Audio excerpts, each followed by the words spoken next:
You know that this is supposed to be masterclass, so it's about passing the wisdom. That is why we brought Valeria here. I must say, I have seen her movie. Who saw her movie? Who has seen her movie? Okay, couple of people. Okay, it's nice. How can you be smiling after that? Thank you. They love that. Well, And you know, as I told Valeria, I'm not easily impressed with the films that are directed by actor and actresses, but I was really impressed. And I must ask you first, because of this, I believe everyone is asking two questions. The first is why you chose this topic, which is so difficult. It's not really uplifting, but in a way it's uplifting after you process it. So why did you do this and not something funny? Or I thought this subject interested me. I liked to imagine a way of telling this story that was not necessarily political, based on facts, even if everything I say in the movie, like the techniques or the ways, are realistic and based on reality. But I didn't want to talk about this in an ideological way. I didn't want it to be a manifesto. I thought there was a way, or one of the ways to talk about it was this one, was going so close to the person that I talk about, which is the person who helps, but going so close so I wouldn't have to be objective. I wanted to be subjective, sensorial about it, and not make a statement. yes, that's, you know, you could see that from the movie. And as you said, it was my second question, because of Do you understand, all of you, English? No, they just pretend to. No, in the sense that if for anybody there is even one person that we can have Hannah translate, that's all. Because it would be very boring to hear me just blah, blah, blah. No, but they could watch you, which is nice enough. A privilege. I was, you know, trying to ask you about the techniques you were showing there, because of, you know, I don't know anything about it, but I could feel that this is real. So you did some kind of research, and how did you do that research? Fortunately, that part of I wanted to make sure that everything that I put in the movie was not invented, for obvious reasons. I love to invent things, and I am much more enthusiastic about imagination than facts. But in this case, I wanted to make sure that it wasn't, at least in the ways, in the process of doing things, in the you know, in the technicalities, let's say. And fortunately, I based my movie, I liberally, freely based it on a book. And the book was written by this author, Mauro Kovacic, who I did meet while I was writing the script. He didn't participate, and I didn't even make him meet my co-writers. It was like almost like a secret relationship that I had with him, because I thought it was interesting for me to go and meet him every once in a while and have conversations with a beer, you know, for an hour, like nobody knew. There was something secretive and interesting, like I was getting out of him information, because he did a huge research on that. Of course, me and my co-writers, which is two ladies, two very good scenarists, two very good script writers, we did do a lot of research too, to make sure. But he had done most of his homework. He had done it already. So, and he's a very, very, you know, capable and serious writer. So I was quite sure. Also, I saw documentaries, and believe me, there are some documentaries where a lot of this is shown. Is shown. Yeah, I was just Not thinking. Yes, sorry. No, I'm sorry. You need to finish. Sorry, I'm See, just. not the gas. There is no documentary about the gas. I mean, it's hard if you haven't seen the movie, so I won't be too long about it. But that it's hard to find. But the other way with the barbiturics, there is actually documentaries that show how it happens. It was, it was really scary to see that this helping people to die is so like structured and full of rituals. Like when the Miele is saying that she cannot say see you tomorrow because she would remind them that for them will be no tomorrow. Of course. And or that legal stuff that I can touch this, you have to touch this, you have to help this. This is so scary. Well, there is different like levels of this need for the ritual, I think.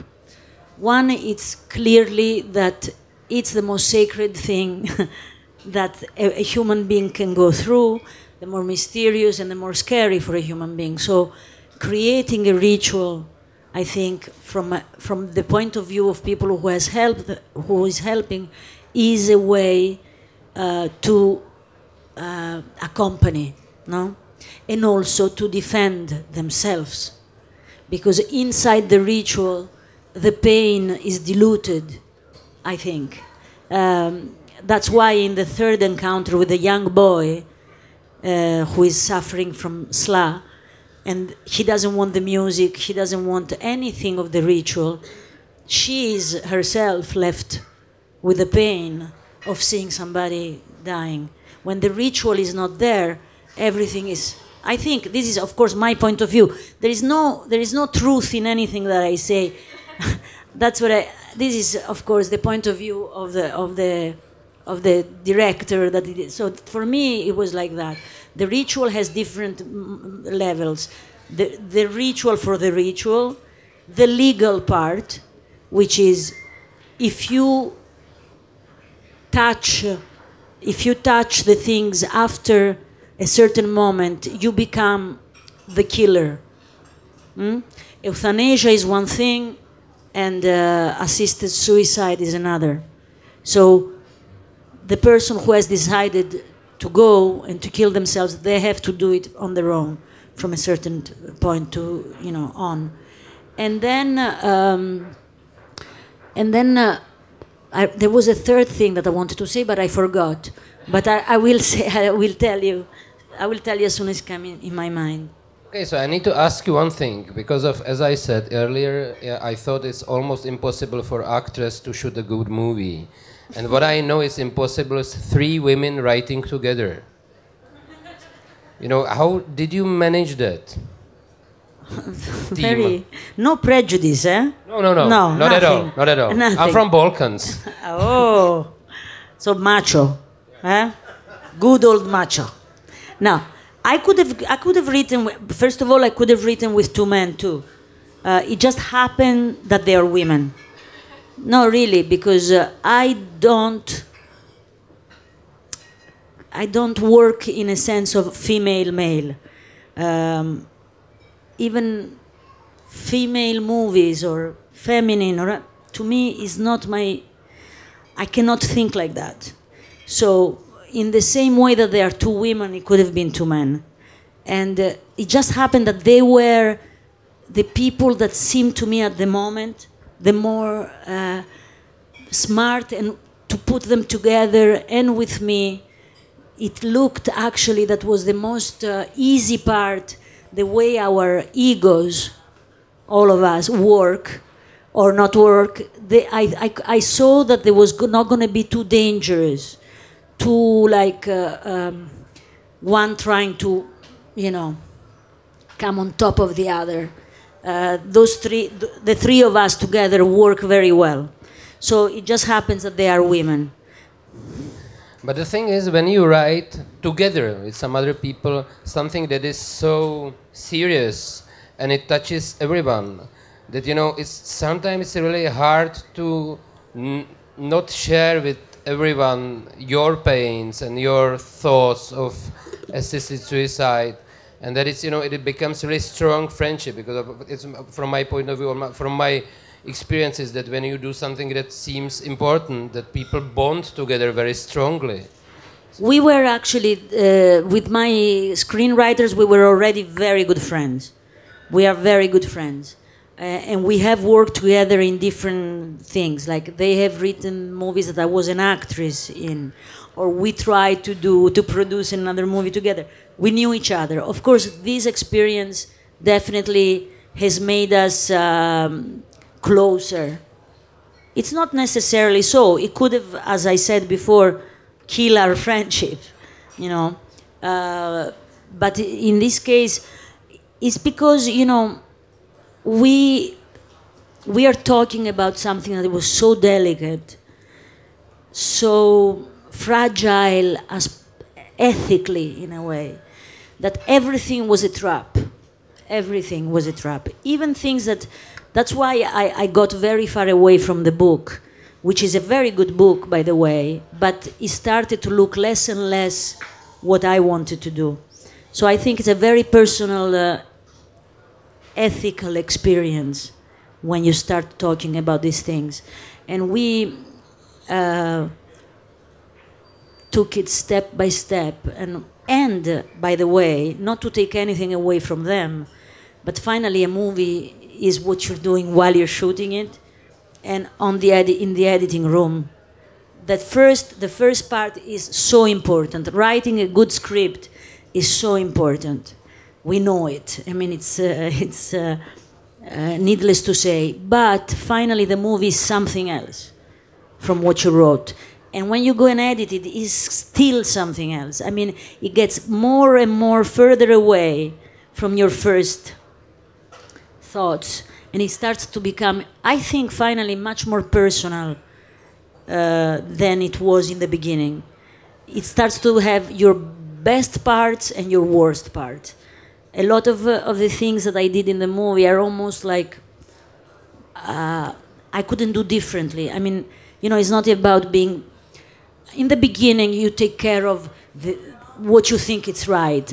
Eventually, you start doing what you know what to do, what your instinct takes you, and there's no more words about, you know, all the words are before. Then you start kind of like adapting. Telephone.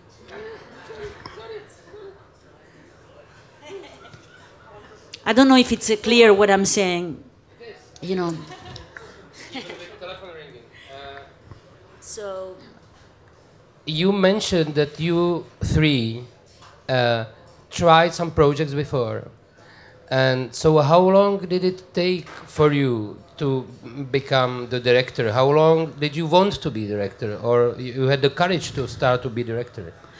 Look, it took the projects that we were talking before was a book written from another one of us, from one of the two. She's a writer first before being a screenwriter, and I was going to participate as an actress and produce it. And it was something that we almost got really, really close. It was like 10, 15 years ago. And we got really, really close to do it. And then, you know, life took another thing. So how long did it take me to... I mean, in a way, it took me all those years. All those years of being an actress, of looking at other people, of experiencing... seeing what I liked, but mostly what I don't like in movies, even working with directors that I hated everything they did, or the opposite, no? When you work with somebody that is just inspiring and original, and so all that time, of course, it took for me to kind of start saying, But really, really, I think it was almost induced. I think the most important things that I've done in my life, in my little, important for me, of course, are induced by others. It was even this, being a director. 3 years ago, a friend of mine said to me, "Do you want to? There is some people who want to put money short movies. Armandino. Armandino. They want to put money in short movies of artists. They want to make publicity to their pasta without making a real commercial, without putting their pasta in. They're called Garofalo. They're like, you know, rich pasta makers in Italy.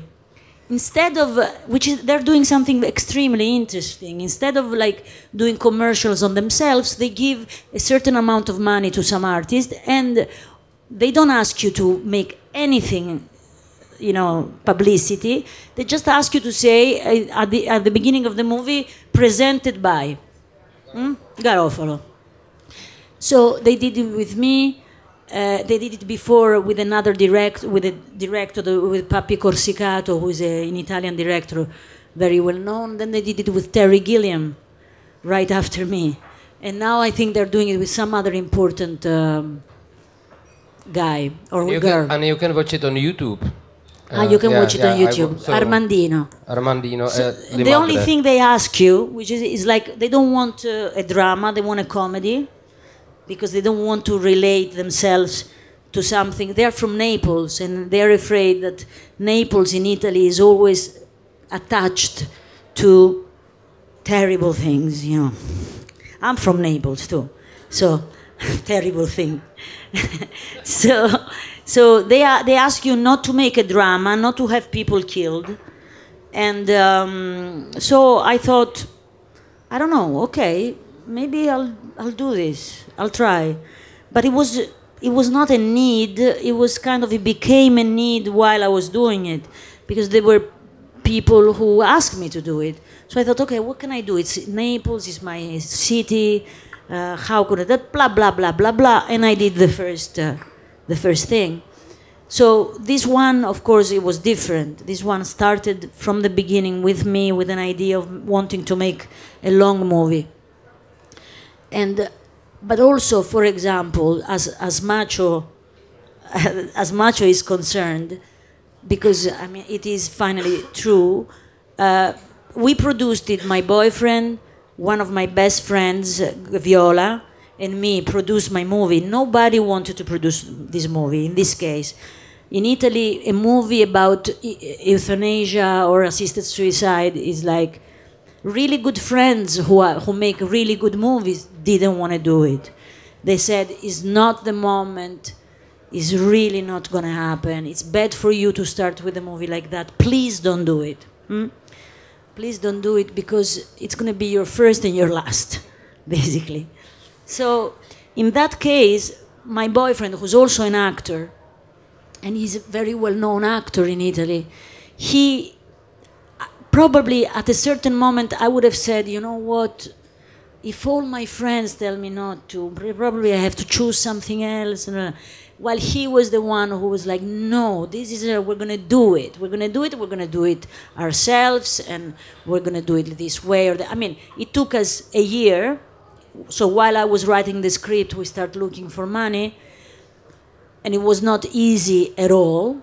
But, for example, he was the only man in this, but he was useful, believe it or not. No way, man, useful. He was useful because she gave me the sense of like, be strong, we're going to do it, I want to support you on that, etc., etc. Okay, so because you can ask questions, I'm just not telling you because I'm amused that people are not asking questions. So if you can ask any questions, decent questions at all, anytime, just raise your hand. So we just try now. Raise your hand. But yes. So you said you didn't really stick to the book when you were writing the script? Oh, sorry. Yeah, you said you didn't really stick to the book when you were writing the script, that in the end you found that there was something that you didn't really want to talk about and you wanted to change it. So I wanted to ask, what was it? Like, what was the thing that you didn't really, or what really changed? No, basically what I tried to say before is that I wanted the book had a tone that it was not my tone, that my movie became something different. In the book, for example, there is my main male character, who's an older man, of 75 years old who is my hero, no? In the book, for example, we didn't know what happens to him. We didn't know if he was going to kill himself or not kill himself. We just lose him. In my movie, he kills himself, for example. So it's changed, but this is one of the many, many things. It changes in the contents, you know.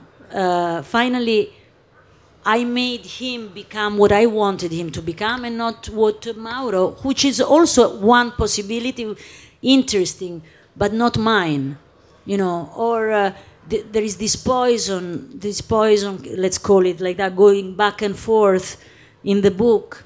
In the book, she always has the poison. In my movie, he gives it to him from the beginning, so he's the one who has it.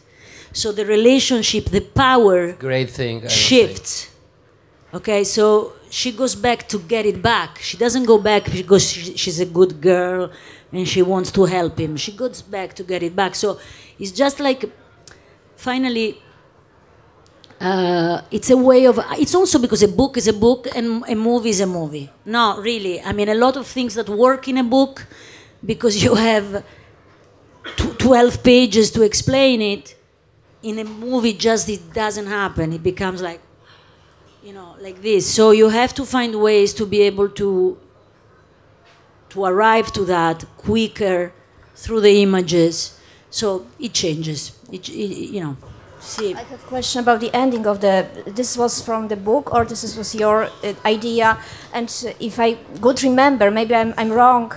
Does it mean that the redemption that she, when this is in Istanbul, and the paper is going through, means that God, she's not guilty in some sense. She is some sense salvation. Is it good interpretation? Look, if no, okay. First of all, it was not in the book. It was not in the book, also because, as I said, in the book, he doesn't kill himself. In the book, we don't know what happens to him. It was not in the book because the book has not that transcending, it's a more, you know, touch fact thing. It's power of that book, but I am naturally more towards something that it has nothing to do, though, with redemption. Or with punishment. It has to do with something that he told her that could happen. Maybe, probably not. You know, he tells her, he's not, what I was trying to do is this, he's not a teacher. He doesn't want to teach her anything. He's not an older guy who's like gonna be a Pygmalion. He's very reticent about giving her information or knowledge. So he says this story to her, like en passant, about this thing that is mysterious and to me beautiful, and it's not true. That's a poetic, come dire, libertà poetica that I took. So he says to her, go, if one day you go to Istanbul, go and see. And she says, well, what should happen? He says, maybe nothing. You'll tell me. You'll let me know. So when she goes, as she is like that, I wanted to see that piece of thing going up, because for my pleasure and for her pleasure, and I wanted to see that thing because I think it has a transcending thing about a mystery that goes about, you know, it has a symbolic for sure. It's a symbol, but not of redemption. That's what I wanted to say. There's nothing to be punished or not in her, for me. In that I'm laica, come dire, laica. I don't think, even if he says to her, you think you're going to be redeemed, and she said, I have nothing to be redeemed, I believe in that. Could you talk about the place of the music in the movie and how you made the choices and why? Because they are important for every character, it seems. Okay, so the music is part of the very important part, of course. I didn't want to have a music, a colonna sonora, how you say, a soundtrack.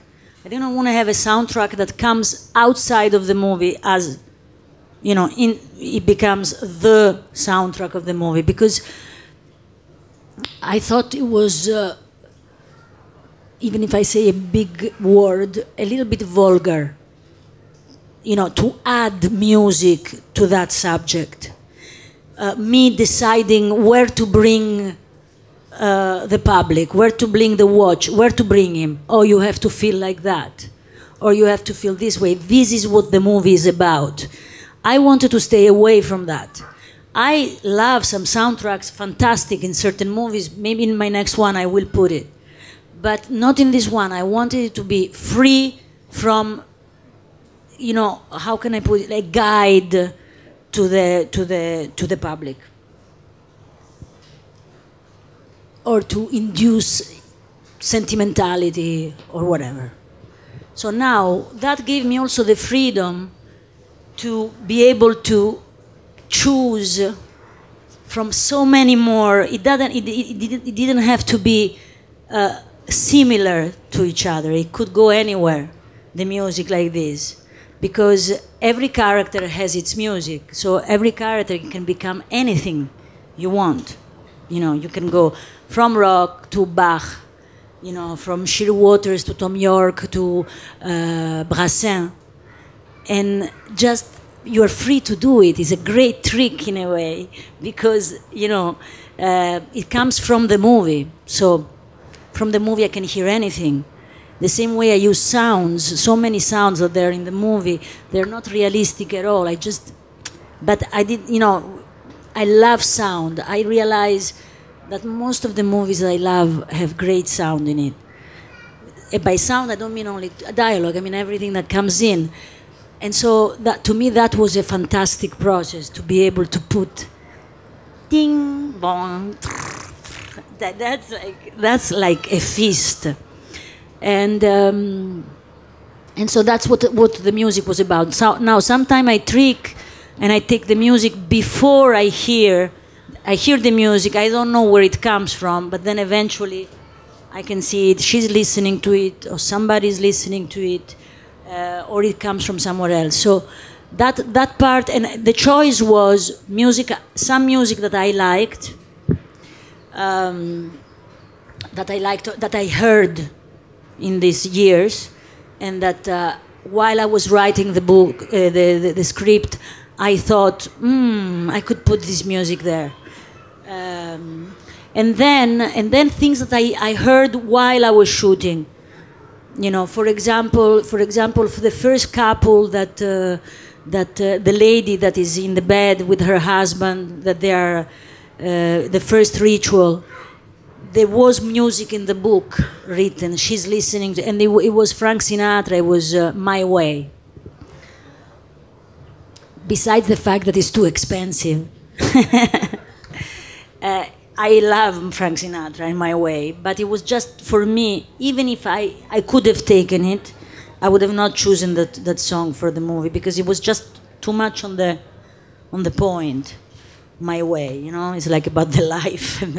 I wanted a music that was cold and sentimental, that was in the middle, that was something that could belong to the couple, but from the outside it was a temperature that was not, you know, because it always for the same reason, not to push anybody to, you know, it is not Bambi. It's not, you know, it's not that kind of a movie.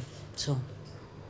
You mentioned that you took a lot of good and bad experiences from your working with directors, and I was just wondering if you can mention a few, good or bad, if you want, and if you had any point in your career as an actress thinking, if I was behind the camera, maybe I was going to do this different, and now, can you just mention a few? Thank you. Of course, I worked with some very, very good directors and some less good ones. I'm not going to say the bad ones because it's just not nice. I just think so. There were in different moments. I worked with directors that inspired me, or generally or in specific ways. For example, when I worked with Champagne, in this movie, it was his first movie. It was called Indian Runner. My way of the thing that inspired me most about him, it was the way he was with actors. Not good or bad, or every time different with each one of us. But the direction that he gave, that came from a very good actor, was, to me, was always surprising me about what to do. It was never the first instinct, normal thing. He would always take me to see something else, you know. Always something that in the surface could almost mean the opposite of what I was supposed to do. I don't know, I would have to tell you something, but he was extremely original in the way he directed actors. So, for example, he was one of those, and also Francesco Maselli, which is the first big movie that I did, also directed me in a certain. There is certain directors that really left a lot of traces on me. And then when I worked with Emanuele Crialese in Respiro, I saw really, because we were in an island for 3 months, and all we did was make a movie because there was nothing much we could do. Also, I mean, it was a very adventurous movie, and so I had the time to be always around him and to see his visionary idea of the movie. And also I could see him edit. I went a lot to the editing room, even a little bit more than he wanted me to, but I didn't go there to see myself, oh, I should be more. I went there to see what was happening, you know. And so he's, for example, a very, very interesting director. I think he did the movie in the editing room. I think the editor I think director of photography and editor are co-authors of the movie. And if you let them, they can be even too much. I mean, you know, if you don't have enough personality, your editor can take the movie over, becomes his movie almost. So you better choose well your editor, you know. No, because it's very. I mean, there are people. I mean, when you make a movie, you really realize that so much that comes to the director has so much to do with these other figures, you know. And what you can do is to be enough open to let things happen, or, you know, to defend yourself when you have to. But they are as important as you are in that moment. To me, that's the most interesting thing of how other figures are important. I've always known that. As an actress, you know that it's a teamwork and everything. But when you make a movie, you really realize that it's amazing how much is a teamwork.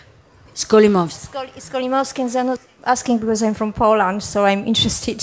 How did you learn from them? Look, they are two great directors. I mean, very, very important directors. Let's say that I did with them 2 movies. It's strange because they're both Polish, and I did with them 2 movies that they're minor movies in their career, because they were movies that they were asked to do. They're not their personal movie. They came as directors to do, and that really makes, I think, for certain directors, that they're not just technicians, but they have a point of view, no matter what point of view is, good or bad, but their specific point of view. I work with them in 2, not even bad movies. I'm not saying they were bad. They were just less personal. So I didn't see them at their best. I still worked well with them because they are both interesting and, you know, strange people. So for me, it was interesting to work with them, but the result finally was not as it could have been.